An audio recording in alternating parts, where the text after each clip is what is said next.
Today we're going to talk about how to stop flatulence. Now, the average person, according to they, farts between 5 to 15 times a day with no odor. Now, you might be sitting down there saying, I fart more than that, or I fart less than that, or I don't fart at all. But this is an average person. So it's kind of like saying the average person consumes 145 pounds of sugar per year. Well, I consume 0 sugar in a year. So some people consume a tremendous amount and some a small amount, but we're looking at the average. But an average person expels gas at a frequency between 5 to 15 a day. Now, there's been times in your life that you may have experienced this more, depending on what you eat. For example, if you're in college and you eat this thing called Hormel chili, for example, you may experience more flatulence. I know for me, I had a problem in my late 20s when I was trying to become a vegan for a few months. It didn't really work out. But if you have a problem now, I'm going to show you exactly what to do to resolve it. Now, since we're on the topic of farts, I have to bring up cow farts and burps, okay? Because if you do a search on flatulence, the first, I don't know how many pages will talk about how cows are farting and burping and releasing about 160 to 320 liters of methane per day. And that's basically causing the global warming, et cetera, et cetera. But if you actually dig into all the data and research, you're going to find some real interesting things about that counter that theory and give you some of the data that's missing and never included when they're talking about this topic. And I'm going to put that research down below, but between 1990 and 2007, the global cattle and buffalo population increased by a factor of 125 million extra cows and buffalo on this planet. And during that period of time, there was 0 increase in methane. But this data is always omitted when they're talking about this topic. So again, when you're trying to evaluate information, you really need to have all the information to come up with the right conclusion. There are many other things that are much bigger in contributing to more methane than cows. All right, so what causes flatulence? Well, we have certain fiber that you eat, certain carbohydrates that you eat in the form of sugar, starches, okay, that are then fermented. So microbes are acting on these fibers and sugars and they're eating them. That's their food. And as a byproduct, hydrogen is released and then methane is also released. Now, this process should occur in your large intestine. It should not occur in the small intestine.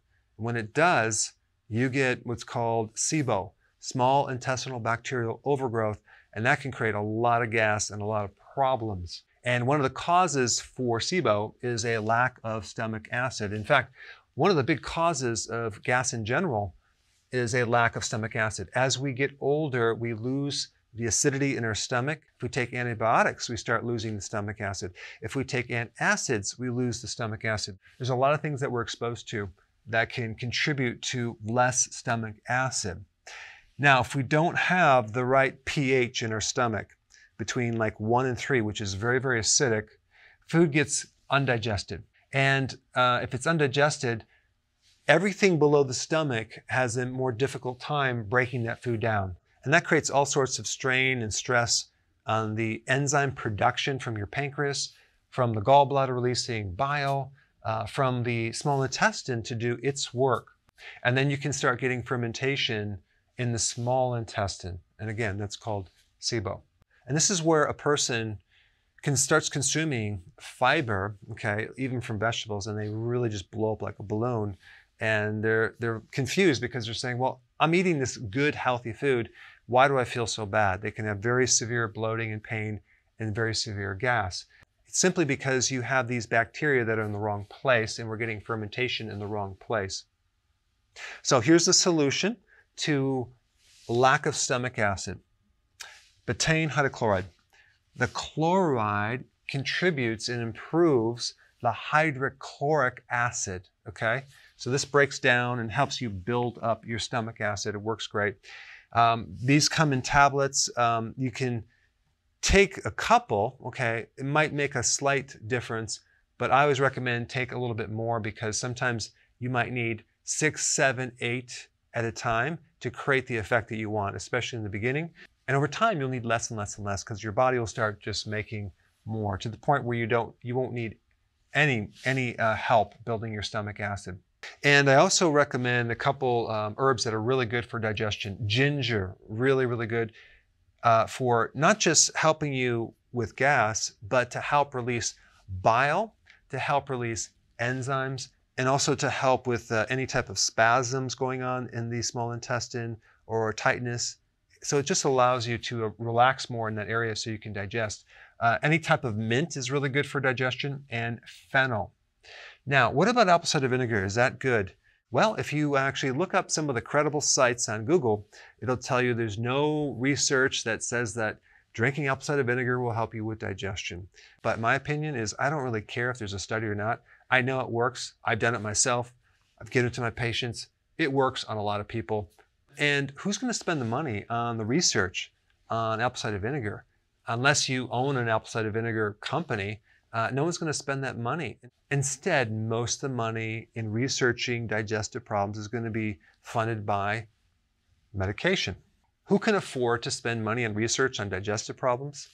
Pharmaceutical companies, not your average Joe that wants to do a study on apple cider vinegar. But there is some research on acetic acid and slowing your digestion down so the enzymes in your small intestine can start acting on the food and contribute to more complete digestion.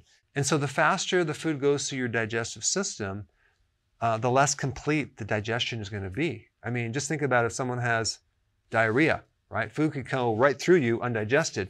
But if there's something that can slow down the digestion, like apple cider vinegar, and consuming enough fat at the meal, the rest of the digestive juices can act on that food and really break it down to the point where you don't get these problems with gas and extra methane and bloating and other related symptoms. So both betaine hydrochloride and apple cider vinegar are really good to reduce flatulence and hopefully get rid of it completely. All right, now let's talk about food intolerances like lactose intolerance, right? This is not a true allergy, but you're just intolerant because you don't have the enzymes to break down this milk sugar. So anything dairy can create a lot of gas. A lot of people have a problem with this. Now you can take enzymes for that or just avoid dairy. Then you have gluten. A lot of people have an allergy to gluten and some people don't, but they have an intolerance for gluten. And that can create a lot of gas, bloating, pain, arthritis, etc. So the good thing about what I recommend is if you're on healthy keto, you're not going to have to worry about it because you're not going to be consuming gluten or grains for that matter. But for any type of intolerances, you can always take more enzymes. You can also take probiotics to help fortify the microbes so they can make more enzymes. I found a lot of people that have food allergies, if they take certain probiotics, they can actually reduce their food allergies. Okay, then we have what's called gas-producing foods, like fruit is a big one, right? Beans, legumes, starches like potato, rice, things like that, grains, sugars, certain cruciferous vegetables like Brussels sprouts, okay, broccoli, cabbage. Then you have like onions and garlic. These are very gas-producing for certain people. Other people can consume them without a problem. But if you are on the ketogenic plan, you're not going to be doing fruit, you're not going to do beans, you're not going to do starches, you're not going to do sugar, so you're going to be in good shape. Now, if you have a problem with cruciferous vegetables, there are other vegetables that will not produce gas, like lettuce, tomato, zucchini, olives, and avocado. Okay, so just eat more of these right here. I will say, when I recommend the healthy version of the ketogenic diet, I recommend that people consume a lot more greens and salads and vegetables.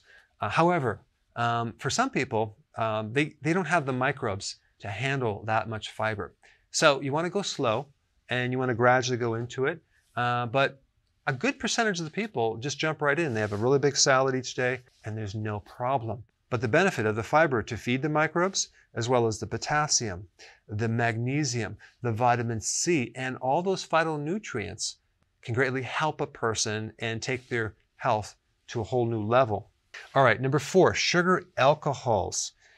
When someone starts the ketogenic diet, inevitably they're going to be really into all these really cool desserts you can now have and make with these little keto cookies, and they have little bars, and they're filled with these keto-friendly fiber, like corn fiber, and other fibers like dextrin that are considered keto-friendly that create a lot of gas for people. Inulin might create a lot of gas, and it's in a lot of different keto-friendly products. Inulin is a type of fiber. And then you have the sugar alcohols like erythritol, xylitol, mannitol, which for a lot of people can produce a lot of gas. So you will quickly find out if you can tolerate these sugar alcohols once you start the ketogenic plan. I think a lot of people, when they start keto, they go overboard and just consume a lot of this stuff. I would just recommend testing the waters, do a little bit.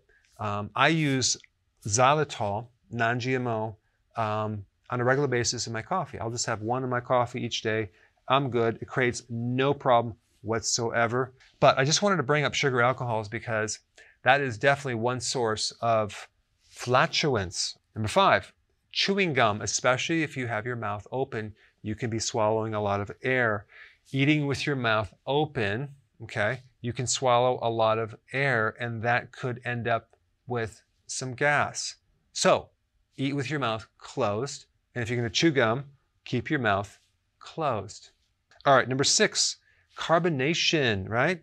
Now, there's a lot of carbonated flavored water drinks out there that can add more gas in the system and end up with flatulence. Now, before you go, there's a very interesting video on apple cider vinegar that I've gotten over 14 million views. You have to check this out if you haven't seen it before. I put it right here.